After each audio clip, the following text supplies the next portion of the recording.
Chapter 10. Now the Philistines fought against Israel, and the men of Israel fled from before the Philistines and fell slain on Mount Gilboa.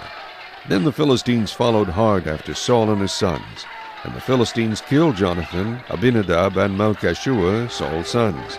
The battle became fierce against Saul. The archers hit him, and he was wounded by the archers. Then Saul said to his armor-bearer, "Draw your sword and thrust me through with it, lest these uncircumcised men come and abuse me."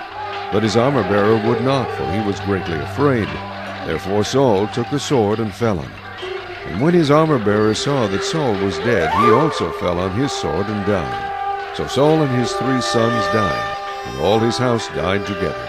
And when all the men of Israel who were in the valley saw that they had fled, and that Saul and his sons were dead, they forsook their cities and fled. Then the Philistines came and dwelt in them. So it happened the next day, when the Philistines came to strip the slain, that they found Saul and his sons fallen on Mount Gilboa. And they stripped him, and took his head and his armor, and sent word throughout the land of the Philistines to proclaim the news in the temple of their idols and among the people.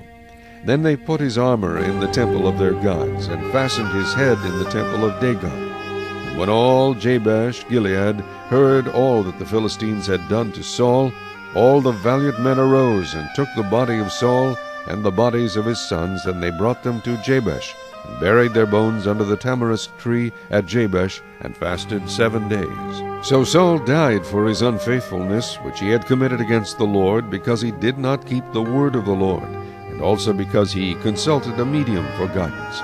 But he did not inquire of the Lord. Therefore he killed him, and turned the kingdom over to David the son of Jesse.